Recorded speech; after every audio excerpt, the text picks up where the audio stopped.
70 साल तक कश्मीर के लोकतंत्र को ये 3 परिवारों ने बांध कर रखा। अब्दुल्ला परिवार, गांधी परिवार और मुफ्ती परिवार।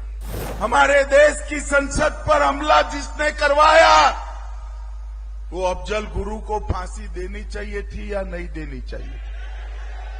जोर से बोलो, देनी चाहिए थी या नहीं देनी चाहिए? ये एनसी कांग्रेस कहते थे, अभी अभी बोले हैं कि अफजल गुरु को फांसी नहीं देनी चाहिए। उमर अब्दुल्ला साहब, आप बिरयानी खिलाते रहिए, जो आतंक फैलाएगा उसका जवाब फांसी के तख्ते पर ही दिया जाएगा। कल उमर अब्दुल्ला जी और राहुल बाबा कहते थे, हम कश्मीर में लोकतंत्र लाएंगे। अरे किस मुंह से आप? 70 साल तक कश्मीर के लोकतंत्र को ये 3 परिवारों ने बांध कर रखा। अब्दुल्ला परिवार, गांधी परिवार और मुफ्ती परिवार। मुझे बताओ भाइयों बहनों, अब आपके यहां पंच सरपंच भी है, ब्लॉक के चुनाव भी हुए, जिले के चुनाव भी हुए, पहले होते थे क्या? जोर से बोलो, होते थे?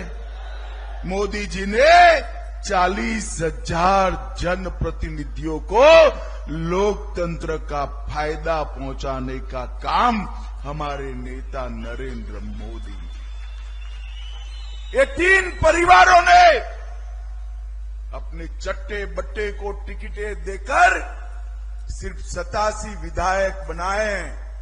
हमने 30,000 से ज्यादा पंच, सरपंच, तहसील पंचायत, जिला पंचायत बनाई और इन्होंने जो भ्रष्टाचार की गंगा बनाई थी उसको नीचे तक से सफाई करने का काम नरेंद्र मोदी जी ने किया। भाइयों बहनों, अभी मेरा हेलीकॉप्टर यहां उतरना था, उतर नहीं पाया।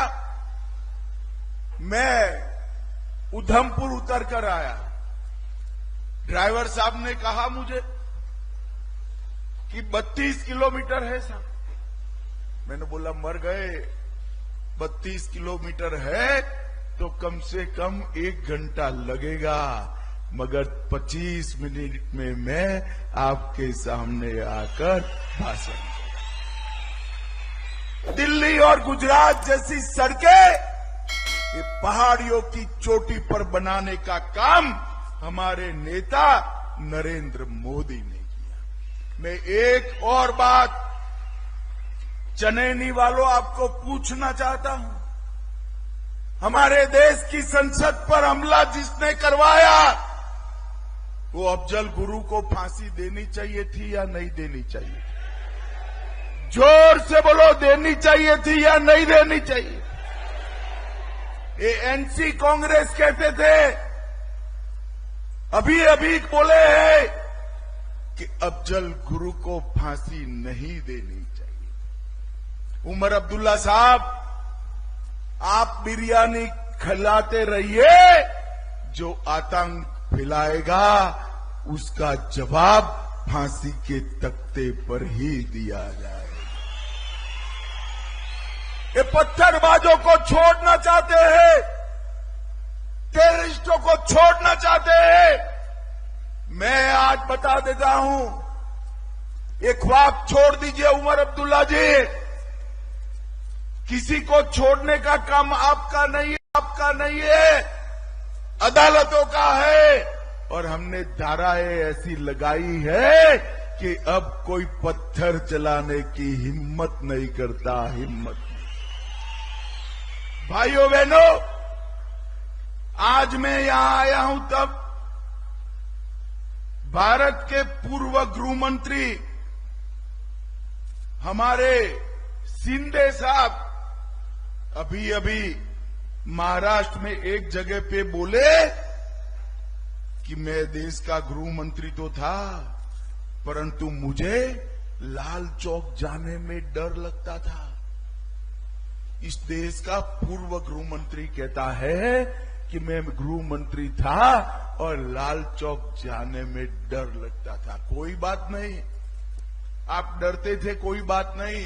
शिंदे साहब, पोते पोतियों को लेकर आ जाइए, बुलेट प्रूफ गाड़ी का भी जरूरत नहीं है। लाल चौक अब सबके लिए।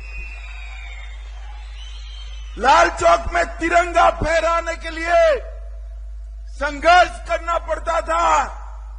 आज हर घर तिरंगा का कार्यक्रम हमारे जम्मू कश्मीर में सफल होता है। लाल चौक में गणपति उत्सव, मोहर्रम और जन्माष्टमी धड़ल्ले से मना